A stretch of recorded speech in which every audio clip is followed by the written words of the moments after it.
Got from a Charlie Roger Max crossing approved.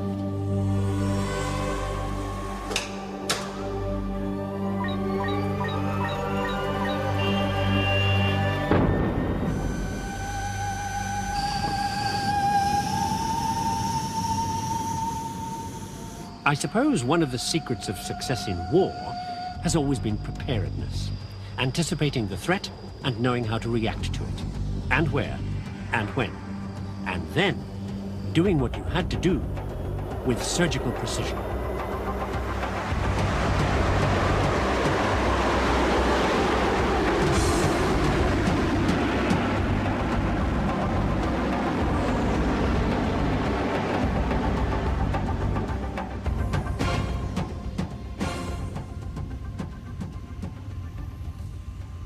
The story of how we came to be able to use all this massive firepower to such deadly effect, as usual, links the strangest things. Sheep and canals and breakfast food and department stores, for instance. And just this once, the story starts with the medieval equivalent of this tornado bomber, and the thing that makes them both unique in war, the supreme capability both of them have for one thing above all: flexible response.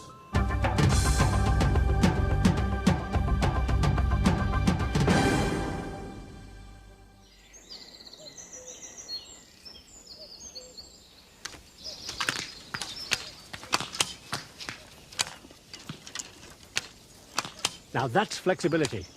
And back in the 13th century, the famous English longbow put the fear of God into anybody you pointed it at.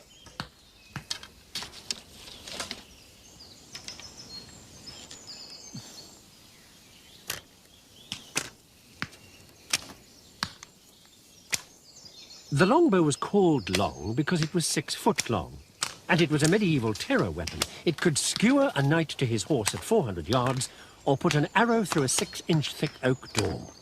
Longbowmen were Top Gun superstars, and anything they wanted, they got. I mean, you were in a tight spot, and you said, "I am an English longbowman," they'd even let you out of jail.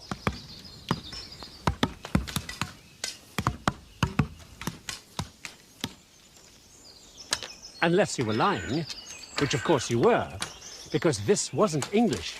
That's a myth. This was Welsh. And speaking of myths, what about the greatest bowman of all? Robin Hood.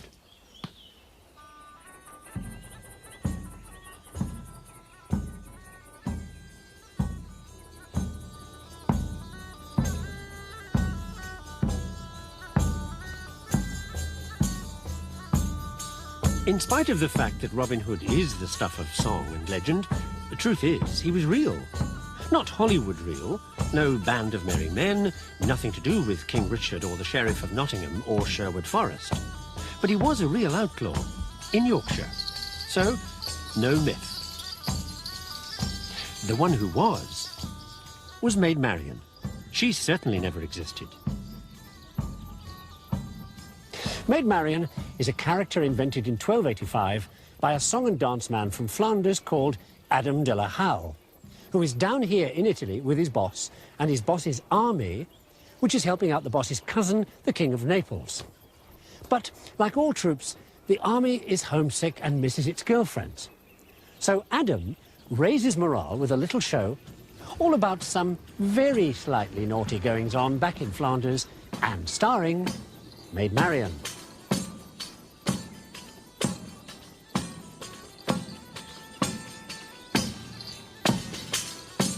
It's one of those little girl goes to big city stories that goes something like this. Act 1, don't speak to strange men. O bella montanina pastorella, donde vieni, si leggiadra e bella? Qual è il paese dove nasci? Into the life of an innocent shepherdess comes a smoothie from the bright lights, who in no time at all works his oily charm on the unsuspecting maiden, and before she knows it, Marian's in Act 2. Some things a girl shouldn't do.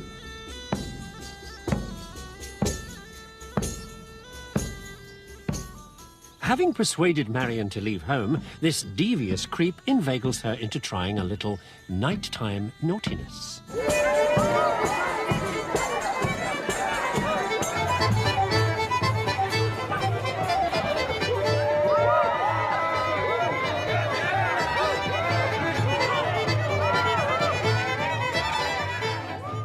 is shocking stuff for a poor peasant girl who's never even heard of a bare midriff. Never mind all these people jumping around and drinking booze and whooping it up to the strains of the 13th century equivalent of some very heavy rock. As the night wears on, the spell wears off. Finally, Act 3 of our cautionary tale, Marion gets the point. Realizing in the nick of time how close she has come to a fate worse than death, Marion decides to hightail it back to home and her faithful boyfriend named Robin. And that's how Maid Marian came into existence. Nothing to do with Robin Hood at all.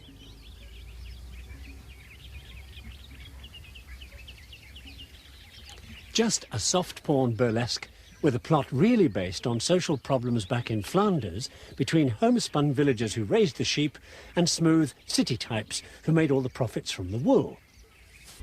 This is Flanders. Flat, isn't it?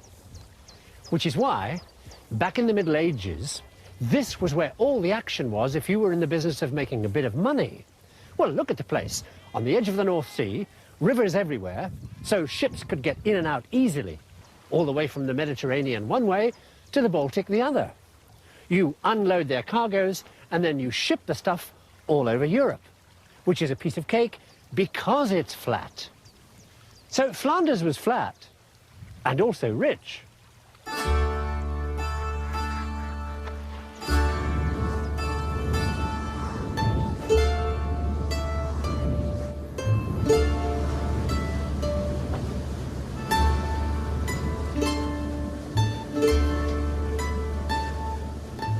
Trouble with being flat, of course, was that every winter the place flooded and hundreds of people drowned.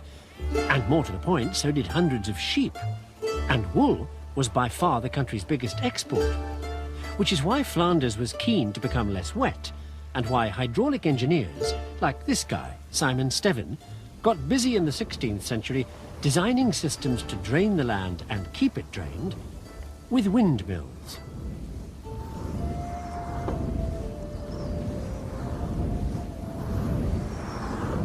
Steven did so well, there were soon more sheep than people, and a booming economy, and the kind of problem you get when the country's made enough money to lend, which is when compound interest enters your life. Now, I know you didn't switch on to see a program about compound interest, but bear with me, because it'll only take a minute. See, compound interest's always about fractions of an amount and never the whole thing, right? But adding and subtracting fractions is so complicated, it's a load of double Dutch to most people. Quite a problem, even for people like Steven.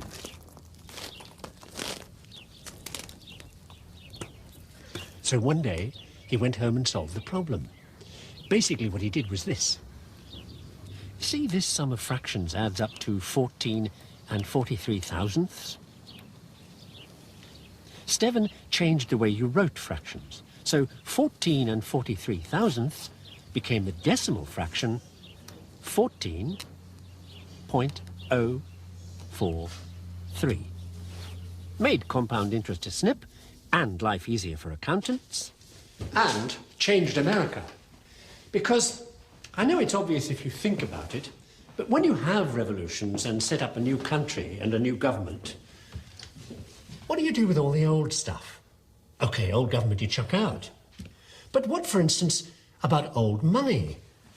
I mean, in 1782, American money was this. Well, ours. English guineas, shillings and pence, and French sous, French livres, Spanish doubloons, Portuguese moedas, or anything else anybody would take. And each one of them was worth something different if you went from New York to South Carolina to Georgia to Pennsylvania. There was no such thing as American money in 1782, which was the year a one-legged, fun-loving New York socialite called Gouverneur Morris took up a Simon Steven suggestion that everybody else had ignored for the first ever decimal coinage. By the time President Jefferson had finished fiddling around with Morris's idea, it had become dollars and cents, written with the symbol for Spanish pesos and centavos. Still took Americans 50 years to give up using their English shillings. Of course, once Jefferson got involved, everybody forgot it was Morris who started it. And that might have been that for him. Except, eventually, Morris did make his mark on history. In an eerie way.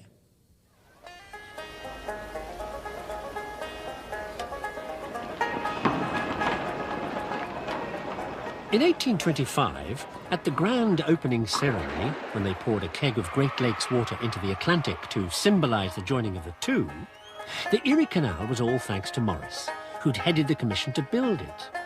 Greatest transportation system in America.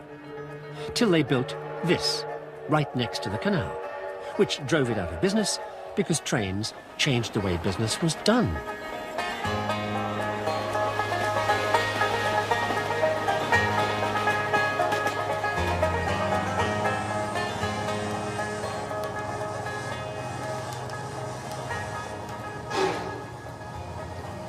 Of course, it made good sense to run the railroad tracks alongside the canal because canal land is flat. But look at the tracks, single tracks.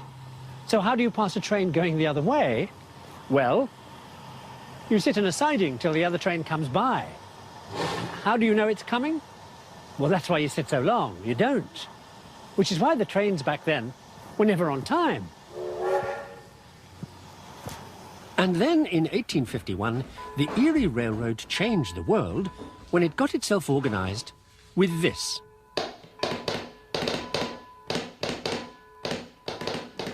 The telegraph solved the single-track problem at a stroke. Now trains knew they didn't have to wait around. So they ran more trains.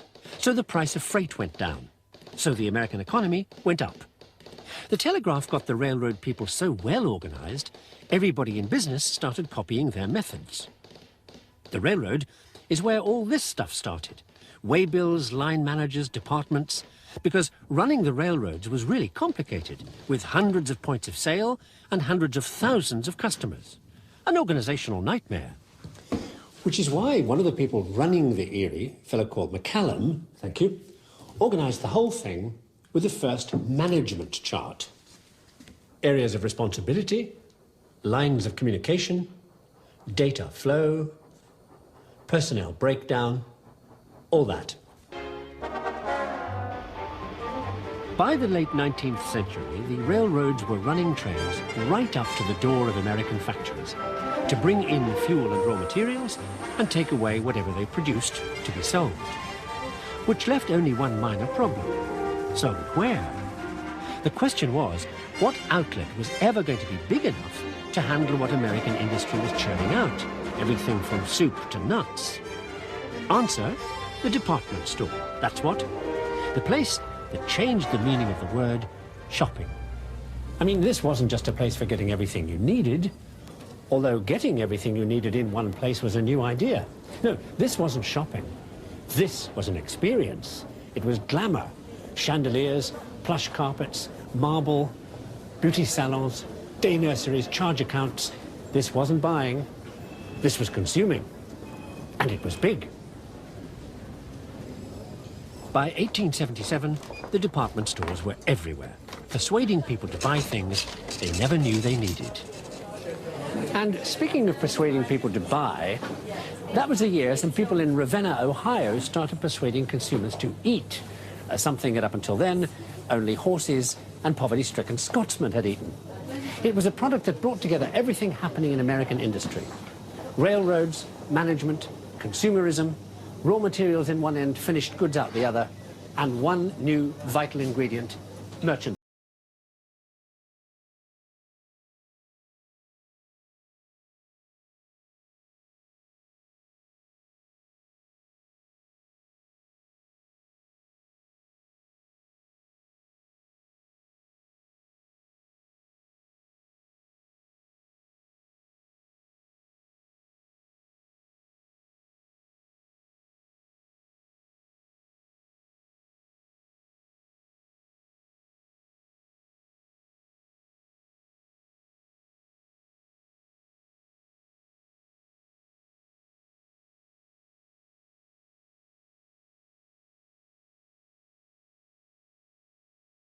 All there was left to do was persuade the workers to produce. Watch the closing gates. At this time, please remove your hands from the harness so it may be checked for you. Motivation, it's called, and it's the only thing that could get me to do what I'm about to do. The idea of motivation all started with an experiment run at the Western Electric Hawthorne plant in Cicero, Illinois, between 1924 and 1927. And the best way to appreciate the surprising results of the experiment is for you to be the psychologist.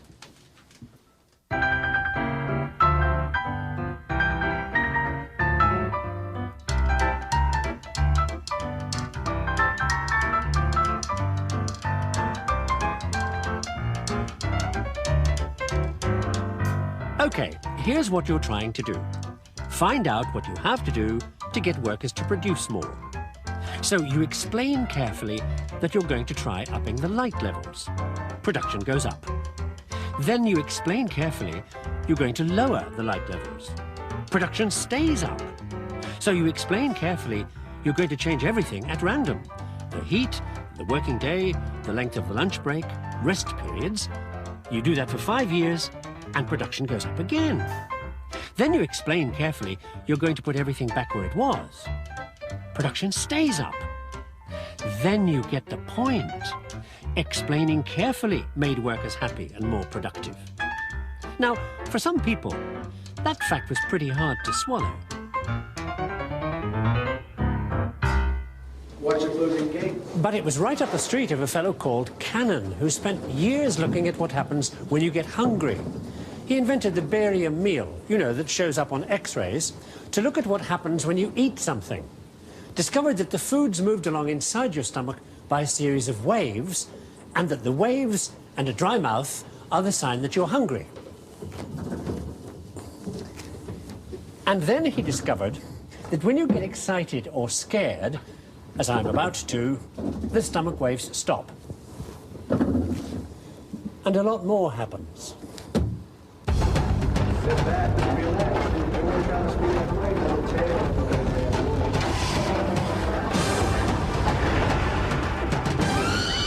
The blood leaves your stomach and goes to your heart, your lungs, and your muscles. You hyperventilate. Your blood pressure shoots up. Energy supply sugar pours out of your liver.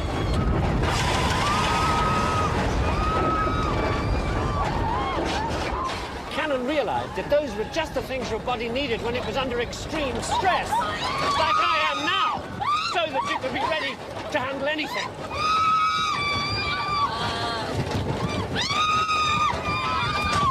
Cannon also discovered what happens to make you stop feeling all shook up.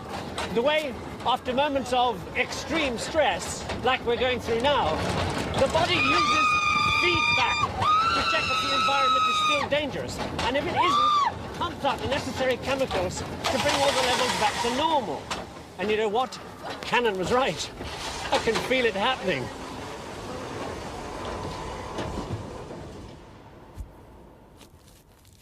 "20 years later, Cannon's feedback concept was transferred from biology to engineering, with deadly results.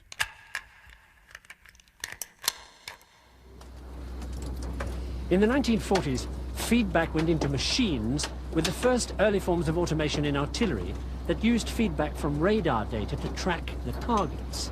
Then in the 1960s, the principle was used to operate robots in factories. Today, the most spectacular form of feedback in action happens when this tornado does what it does best.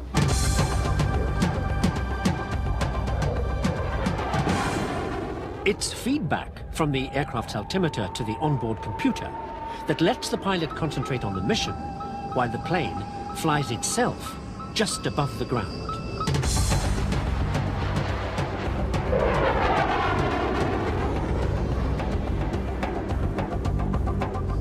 Feedback and flexible response could be the key to everything in the fast-changing world of the 21st century. In the world of technology, the world of business, maybe the world of individual survival.